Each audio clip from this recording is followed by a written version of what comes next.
Good afternoon. Time for your posture brain reset. So, are you ready? So, wherever you are, we'll have, if you're sat down, just rub your hands vigorously together.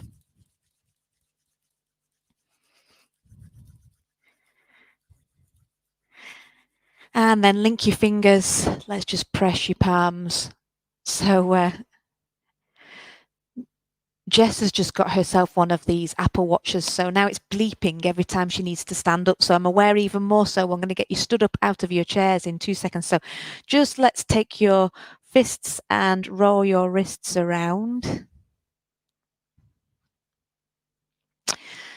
Okay, so if you're at a desk, which is what we're doing here, posture reset, if you're spending your time, and this is your 10 minutes in between to tune in, just to do your posture brain reset. Okay, so this will be, we'll be doing one session. We're going to move these sessions as of next week to 11 o'clock. And they'll be good. That's how it's going to go on from this way. So 11 o'clock, keep your eyes out for. So take your wrists. If you've constantly got your wrists in this position on your keyboard, we'll do the opposite way. So I'd like you to make your fist and flex it back. And then take your other hand around and get a hold of this and then push into this. So you're straightening this arm. 1, 2. Last week, I didn't have the head mic on. It's just like so many things to remember that if it's switched on or off. So many buttons, so many things to charge. If you've just joined us, we're just taking 5 minutes here as a posture brain reset. Pop on and say hello. And then let's do the same with the other side. So wherever you are, wrists, let's flex your wrists around. And then if you're on a computer regularly, it's this position that starts to cause shortening. Let's just flex this around the other way. Take your hand, cup your hand, and let's do the other one. If you've just joined us, welcome. This is your 10-minute posture brain reset. Okay. So let's just continue to work with these wrists for a minute. Let's just roll. So there's a few more just joined us. Roll your wrists around. Okay. And then I want you to give me your strong man. So I want you to flex those wrists right in and squeeze. And I know this is going to feel a bit silly, but I want to squeeze. And then from this position, flex your wrists back. And I call this the waiter move. So if you've got your hands flexed up and back, and look at either side, I'm just going to come a bit more central there. See if you can flex those. And we want to eventually get your elbows at 90 degrees and the hands flexed right back. You can see, I can see there in the screen. That's why a mirror's good, to see if they are flexed. And then let's do the same again. Flex them and give me your strong man look. And then flex them back. Give me your waiter. Okay. So from this position here, what I'd like you to do with one hand is draw that backwards. Hello. And then the other one is going to go down. So you're going to give me this shape. Okay. And then you've both got your wrists flexed in, and then you're going to squeeze in. This is like, feels like that muscle man competition, doesn't it? Okay. So you're flexing your wrists in.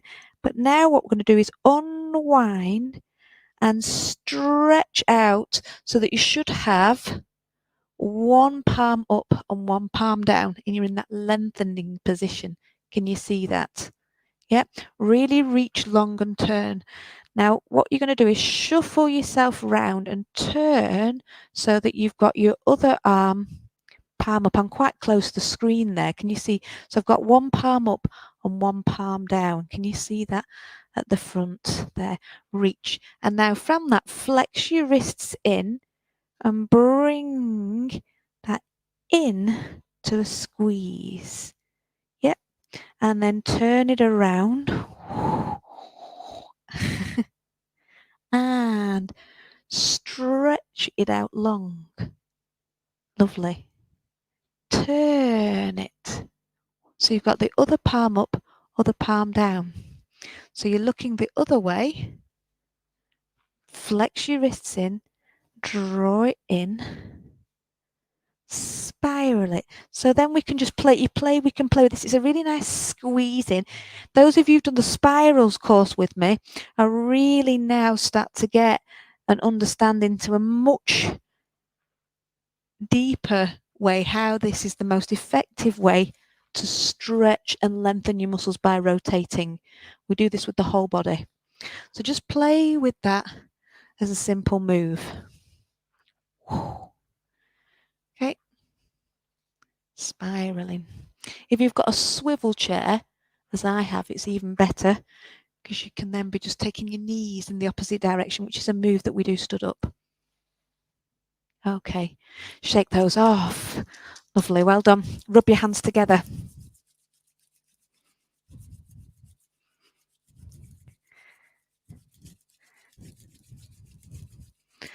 And then let's take those hands and fingers.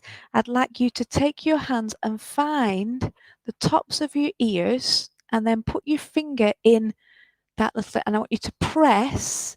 We've done this one before. This is a really good one for the vagus nerve.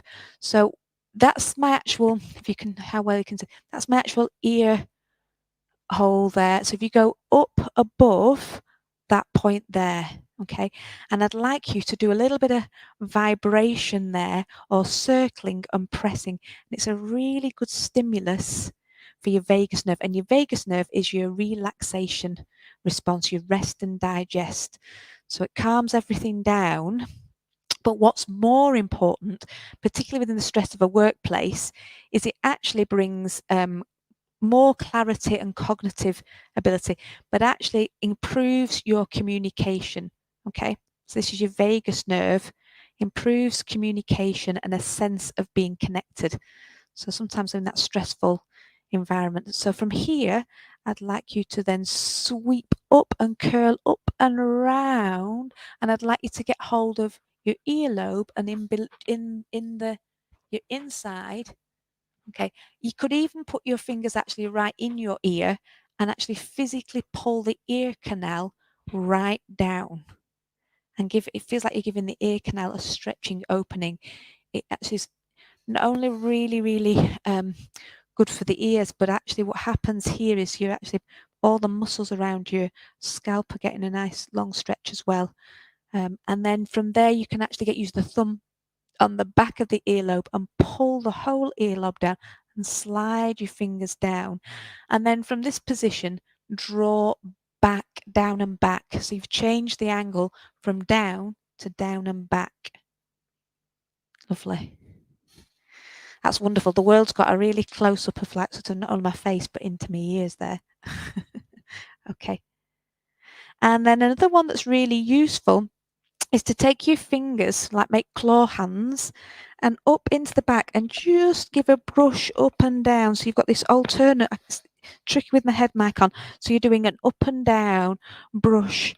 And again, this is really good for stress and can, particularly if you get a lot of headaches, can be really good just to relieve and get some circulation. So if you do an up and down with your fingers into the back, it's a very good sensory one.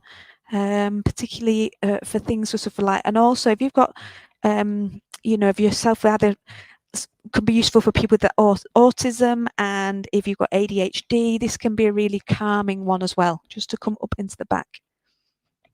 Okay, and then take your fingers and find the collarbone, and then we're going to move a couple of inches out, and just under here, we're going to tap on your breastbones here.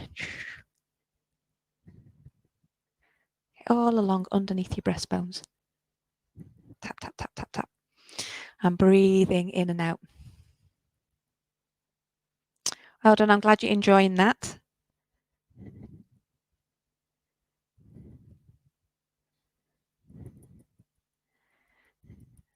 And then finally, we'll just take the fingers above, underneath the eyebrows. And the way to do this is as you push upwards, you breathe in and come round. And as you come down, you breathe out. And as it's like you're sensing the air going in through your nostril, breathing in and filling the space behind the back of the eyes. And as you come round, you breathe out. So you take a deep breath in and you lift and then stretch the space between the eyebrows. Breathe out as you come down. We'll do 2 more. Breathing in. Breathing out. 1 more. Breathing in. Breathing out. And what we'll do is we'll complete with your palms of your hands over your eyes. And as you've got your hands over your eyes, I'd like you to just relax your jaw, sense your top lip touching your bottom lip, but the tip of your tongue continues to touch the roof of your mouth just behind the front teeth, and that completes a meridian line, an acupuncture line circuit there. And if you relax the back of your tongue, soft down your throat. And while you maintain that tip of your tongue gently pressing, breathe in and again sense that upwards, look up with your eyes. And as you breathe out, let your eyes look gently downwards. So we'll do that 2 more times. Tip of your tongue gently pressing up. Breathe in, look upwards. Breathe out, look downwards. And the final time, breathe in, looking upwards. Tip of the tongue gently connecting. Breathe out, looking downwards. Okay, keep your eyes closed for a moment as you take your hands away. And then as before you get ready to open your eyes, scrunch your eyes around. Imagine you're chewing something. Just give your whole face a good yawn. Wrap your lips around your teeth. And then just squeeze, chew, yawn your face. So let's give you a big yawn, big as you can. And that's your posture brain reset for today. I hope that's just sort of like grounded you a little bit, and have a lovely day. So remember, this is and if you're just on the open channel, but we run as courses, so this is technically our week 6 today. We've got a week break next year, but I'll be here and we're running these sessions at 11 o'clock as of like next week. So there's the posture brain reset. Some of them will be some dance breaks as well in there, because the posture brain reset, who would have thought, well, for those of you who dance regularly and know that, but who'd have thought the posture brain reset is actually equivalent to just having a quick dance break? There is a lot in terms of how we craft our dances together. It's not just some funky moves. Everything that we put together in the dances is there in terms of actually the eye directional movement, looking at the movement of the head. A lot of it is this opening and sort of like the posture brain reset, resetting on here, full spinal move. We're looking anatomically very quickly, even often in one track, of how we're doing all those things, opening the hip sockets, opening and lengthening from there. And actually then also, if you're dancing in choreography and you're doing something where you feel, which is like there's a dance craze around at the moment, I can't remember the name of it, even though Dee and Joe both danced to that one as well, is that actually that there's a real sense of belonging. And I think I understand why. Can you imagine in the situation the globe is going through at the moment, that it brings a real sense of unity. But also, if you do a lot of free dance and sort of randoms and break patterns and habits, that's really good for thinking out the box, divergent thinking, and being more creative. So both are really useful, both in free dance and choreography dance. It really is a really good mental workout as well as sort of physical. So that'll be from 11 o'clock on from next week onwards. So we have got the newsletters gone out last night as well about our Live 6 courses. So that's 18 classes in 6 weeks. They're all live there. If you want to know more, drop us a message. And it's been lovely to see you. Fabulous. And I shall see you all soon. Have a good day. Bye.